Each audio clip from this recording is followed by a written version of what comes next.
Yo, yo, yo. Welcome to the NS9 Postgame Show on Pittsburgh Baseball Now. I'm your host, Anthony DiNardo. With me is just myself today. As you've noticed, if you've been watching, I know it's kind of hard. Pirates haven't been winning. So why does anyone want to stick around and listen to a postgame show? But if you've been watching, I know Tyler was on last night. Tyler and Jim took NS9 live. We all been kind of doing our things. I've been in Tampa. I just got back from Tampa actually not too long ago. Hence this. Jim's away. Tyler's doing a family thing. So it's just myself tonight. But hey, you know what? Show goes on. Pirates lose 7-5 against the Giants. And once again, it wasn't a pretty game. Just wasn't. Now, albeit, I mean, there was some offense today. Pirates scored 4 runs. You know, in the month of June, they've averaged, I think, what was it? Basically 3 runs a game. So today they went over on that. Jose Quintana was pitching, one of the better pitchers of the season. So, I mean, I guess I would say if the Pirates were to put up 5 on Alex Wood today, might be a good chance for a win. And that's how it actually was looking for a bit. So as mentioned again, Jose Quintana starts the game. I mean, really off the bat, first batter up, strikeout. But then the second batter up, Wilmer Flores gets a home run, gets things kicked off. Not sure how it was going to go from there. But overall, Jose Quintana pretty much did, I guess, what you would expect, Jose Quintana to do for most of the season. I mean, let's be honest here. Jose Quintana has been pitching lights out for most of the season, especially the better part. I don't think anyone was going to assume what Jose Quintana was doing for the first month, maybe the first 6 weeks of the season. Very sustainable. So today, mind you, not a terrible outing by any means. I mean, 5.1 innings. He throws 90, I think 5. 1 second, just wanted to double check. Yeah, 95 pitches for Jose Quintana in 5.1 innings.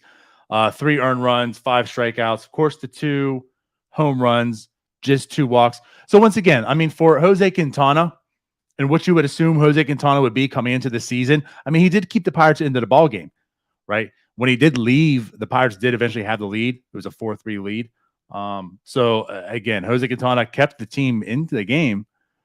Wasn't an outstanding performance, but he was missing some bats here. He was striking out some people. Pretty much eliminated some of the walks, right? The home runs, the long ball was the big problem with him today, right? 2 of them had 3 earned runs. So Jose Quintana did his thing. He was replaced by Will Crow. Now, that's part of the thing today with the game. The hits were there for the most part, right? The bats came alive, 5 earned run. The pitching just really wasn't there overall. And the thing is, too, like, it wasn't there for the guys that you would expect.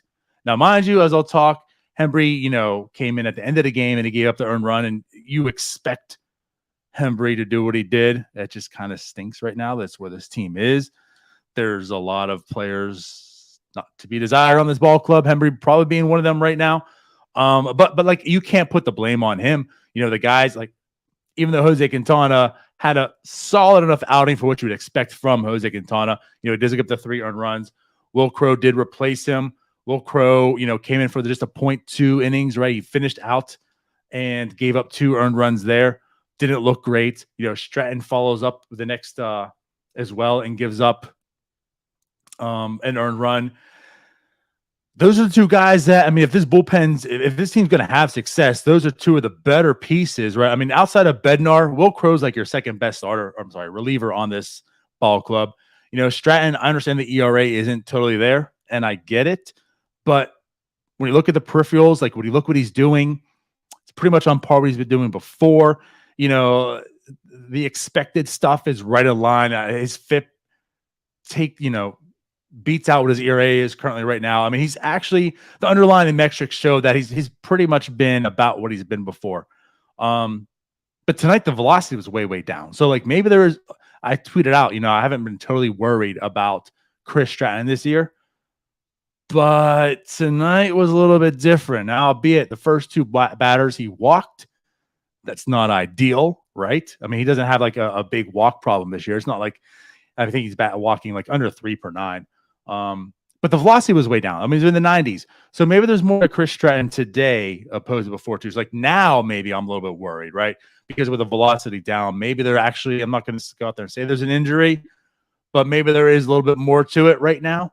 But again, like those are the guys you rely on. Q did his job. Bucks were in the game. Will Crow came into the game. And as mentioned in the 6th inning, you would think he would shut it down. He didn't do his job. His ERA now to 2.56. I mean, again, that's kind of the same thing with Quintana. I don't think anyone would assume he was going to sustain what he was doing in the early part of the season, but he is still actually pitching very effectively. Tonight just wasn't the night, or I should say today. And then again, Chris Stratton gave him the earned run. You would expect him to do his job. He didn't. So like, I can't, as we've kind of gone back and talked about Shelton's bullpen usage, what he has done well, what he hasn't done well, some of the questionable things today. I don't really look at this and say, this was on Shelton by any means. Guys that needed to do their job didn't do their job. And you know what? That just sometimes happens. When you have a good team, it's going to happen. The problem is this team, in order to win, as we talked about with Bednar, like these guys have to perform every single time. That's why you see Bednar out there for a 6-out and 8-out save and such, because like he has to do that for this team to win. Like in order for this team to win today, Will Crow had to come out there and pitch scoreless. Stratton needs to do his job because you're going to have Hembree come in and give up the earned run. Even Anthony Bonda came in and he did his job, and he hasn't been good. We've talked about it. He gave up, 26 hits in 13.1 innings at that point in time. I mean, he's basically averaging 2 hits an inning. He pitched 1.2 today, only 1 hit, 2 strikeouts. So like even Anthony Bonda did his job. If he's doing his job, these other guys have to in order for this Pirates team to win. They don't, unfortunately. So again, 5-7, they did lose. But there were some nice things that that you can talk about today. Obviously, again, with the 5 runs, hey, we know Peguera was in the club. He was in Pittsburgh yesterday. He made his start today. I'll talk a little bit about him. But as I think I joked last week, maybe someone on notice is Castillo, and he hits a home run today, a sac fly as well. So, I mean, he went 1 for 3 with 4 RBIs today. Diego Castillo, again, I know he hasn't totally been performing as of recently, but we see a lot of guys making their debuts, a lot of middle infielders getting called up. There's going to be a lot of crowded spots. And that's what we mentioned. Like once O'Neal Cruz eventually does, hopefully, make that debut, Castillo could be the odd man out just because of such. So he comes up in 2 big spots today. Again, a sac fly to drive in Brian Hayes, who stole third base pretty easily. And also with Brian Hayes, he'd have 2 hits today as well. The strikeouts have been a bit alarming of recent. He had 3 strikeouts also, but he did have 2 hits. And again, he helped kick off the scoring. So Diego Castillo, sac fly, drives him in. And then Diego Castillo hits a 3-run shot into over left field. Another big home run. It's one of those things everyone was jockeying about him being the cleanup hitter and how the cleanup hitter is batting 196 and he does his job today. So again, I'm not sure if he's on high alert, but now Peguero makes the start at short. Diego Castillo goes and has 4 RBI game. So So again, let's get to Peguero. So Peguero does make his first MLB start, age 21. He does get a hit today. So he's the youngest Pirate since Aramis Ramirez, right? To get a hit, 21 years old. Let's talk about him a little bit. I didn't see every at bat. I watched a lot of the game in the car on the way here, but Peguero, I think we see here, right? Just in seeing the game today, and obviously you look at the stats, right? He's done the minors. He's a bit of a free swinger, so kind of similar to the guy he was traded for. Starling Marte. There wasn't too many pitches that Starling Marte didn't like. And I think we saw that today with Peguero. Now, mind you, we'll talk his third at bat where he did get a walk and that was really good. But first at bat, 1, 2, 3, strikeout. See you later. His second at bat, again, he does record the hit. So hits a pretty hard, I think it was over 100 miles an hour, but a pretty hard ground ball up through, basically second base. They had like a little shift on him. Gets a hit. So he gets his first hit. Congrats, Leo over Peguero. Awesome. Get your first MLB hit, your first game. Pretty cool, right? And I know a lot of people are still upset about, him being here, not O'Neal Cruz. Listen, I'm for one on the O'Neal Cruz should have been here day one. Like, I totally get it. But this was his day. We can talk about another time. I know a lot of it was really just logistics. He's closer. Cruz isn't. Whatever. Peguero's up here. He made his start. It was a good game from him. Like a good job. So again, like he had that hit. His next at bat was a pretty crucial spot. So I believe it was 1 out. Might have been 2. But a guy on base, big spot. Pirates were down, a run. He goes into a full count, and I apologize. Actually, yeah, my bad. He goes into a full count, and so a couple of pitches were like right at the bottom of the strike zone. And again, seeing how he swings, especially with Taylor Rogers.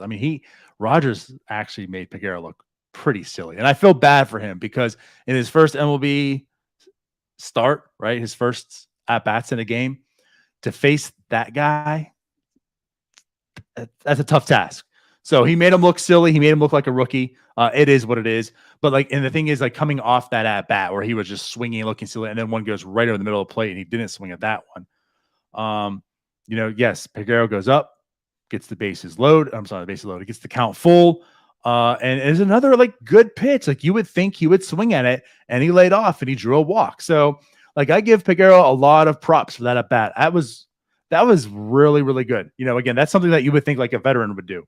And knowing that he was a rookie, his first game, short adrenaline going, a big clutch moment. He could be the guy, right? He could be that dude that ties the game up or gets the lead or whatever. And the patience shown in that at bat. And he laid off the pitches. He draws the walk. Now, mind you, it didn't end the best way. Heineman does have the bases loaded. I think had a 9 or 10 pitch at bat. And that sealed it. That sealed it for that. But again, I just want to give the shout out to Peguero because for the very first game, had some really nice at bats. He had a really nice play at short, a couple of them. The one at the end, I'll say, he made a nice play. He ran to second, got the out, threw it on the run to first. You saw the bad throw. That's kind of in his knock. I feel like at that situation too, maybe it was just he wanted to make the highlight. I think it was dead. There was no play at first. By the time he had a run to get the out at second, should have just held on to it. He wasn't going to get the double play, but he throws it anyway. It's a wild throw. No harm though. No harm, no foul. But I just kind of felt like he wanted to show off a little bit, which kudos to him. He's an incredible athlete, but didn't get the job done. But anyways, so yeah, good game from Peguero. Not really a whole lot to talk about though outside of that. So again, Hayes had 2 hits. Peguero had some nice at bats, and then of course Diego Castillo with the home run, 4 RBIs. Reynolds cooled off. Reynolds 0 for 4 today. I know he was in the month of June for his career, the second best hitter in all of MLB. So with him going 0 for 4 today, he might be number 3. I'm not sure if that's going to sustain at number 2 still. But hey, one off day in the month of June, I'll give that to you, Ryan Reynolds. And yeah, outside of that, Daniel Vogelbach came for a pitch hit, home run. So there was the Pirates 2 home runs there. But that's really all they could do. So as mentioned, again, they were down. The Vogelbach home run had them close. They're down just 1 run. It's not totally out of reach, but that's when Hembree came in. And of course, as mentioned, he did have the 1 inning pitch, 3 walks, 1 earned run. He's just not a good pitcher. This is one of the situations, again, like there's only so much that Shelton can do. right? We talked about, I mean, Quintana did his job essentially. Wasn't the greatest start, but he did his job. Will Crow didn't. Chris Stratton didn't.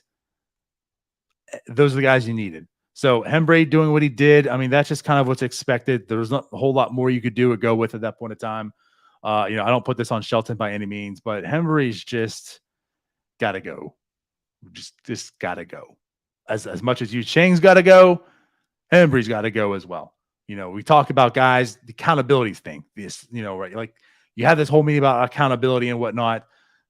And then you have guys like Yu Chang, who now, with today's start, has started 69% of the games since he's been a Pirate. That shouldn't happen. The guy right now is batting a pathetic. I got to get to it now. 122 on the season. How do you bat 122? And he has shown he doesn't have great defense. He's made some plays, but he's made some really, really bad plays too. So how do you do that and get 69% of the starts? Like that, I just don't understand. You want to talk about accountability, and again, you say, "Hey, Yu Chang, here's another start. Go ahead, take them all." So, I mean, again, that's going to be something that grinds my gears pretty much all this season, because until these young guys get up, and that goes hand in hand. I'm trying to mention, like, I understand a team full of rookies isn't ideal, and a team full of rookies isn't going to win a lot of games, and I get that. But guess what? I'm going to bet my money that a lot of these rookies are better than 122 Yu Chang. So this team's going to be better by default, because you're not going to have Yu Chang starting 69% of your baseball games. But I digress. So yeah, again, Hembree doesn't do the job. Wouldn't expect him to do the job. That is what it is. Pretty much sums up your game today. So the Pirates do fall,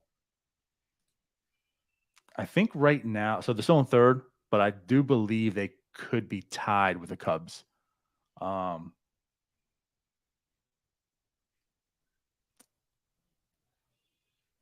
No, the Cubs won. Yeah. So anyways. So tomorrow the Pirates do play again. It is a 1:35 start. We'll be back, of course, after the game, but it's Alex Cobb versus Mitch Keller. So once again, it's Mitch Keller Day. That is a thing. I'm very intrigued. I do want to see how this start goes. If Mitch Keller carries it over. So again, since he's incorporated that two-seamer, he's looked pretty good. The walks are down. He's attacking hitters. This isn't the most ideal lineup, right? I mean, as we see today, this isn't the Atlanta Braves lineup. I mean, it's the Giants that they're getting it done. But let's see what Mitch Keller can do. So that's it for the post game. We'll be back tomorrow. We'll talk to you then. And for those, happy Father's Day for tomorrow. We'll see you then, as mentioned. And bye-bye.